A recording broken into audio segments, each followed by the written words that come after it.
Shalom pada hari ini 25 September. Judul bacaan harian Alkitab kita mengenai Adad Nirari 3.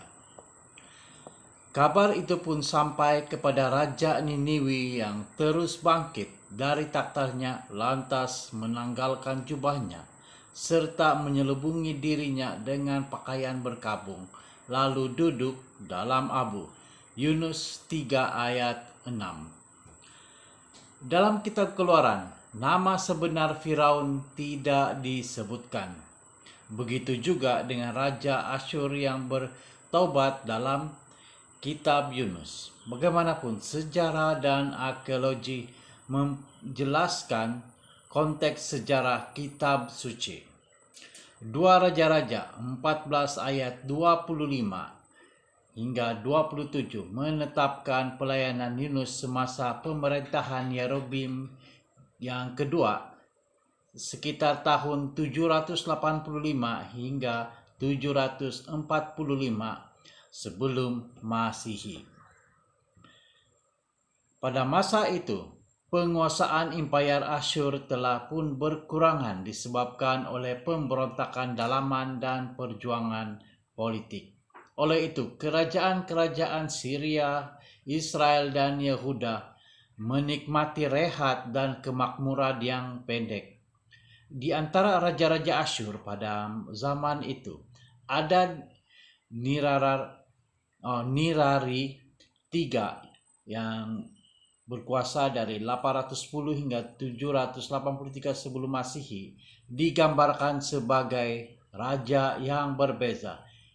Dia adalah anak kepada Syamuramat, ibu Babel yang legenda, yang dianggap sebagai sumber cerita Yunani tentang Semiramis.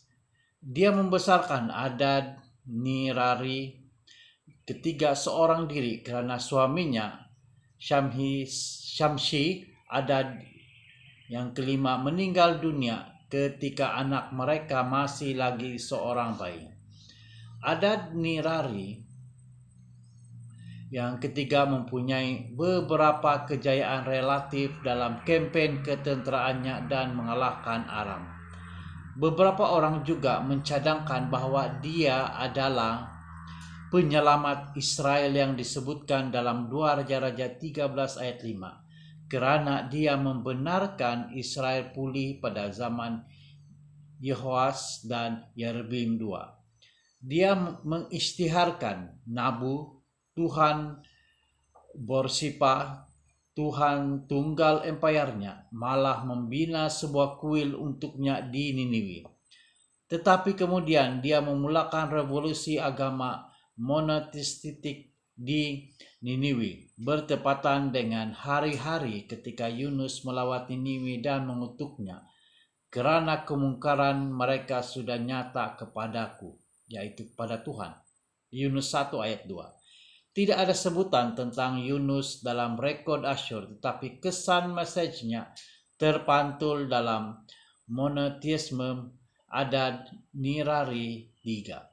Kepercayaan kita terhadap kitab suci tidak bergantung pada bukti luaran, tetapi apabila Anda membaca Alkitab berkaitan dengan sejarah, Anda akan terkejut mengetahui hubungan rapat mereka.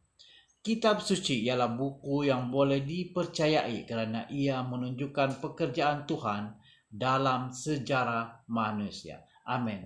Tuhan memberkati.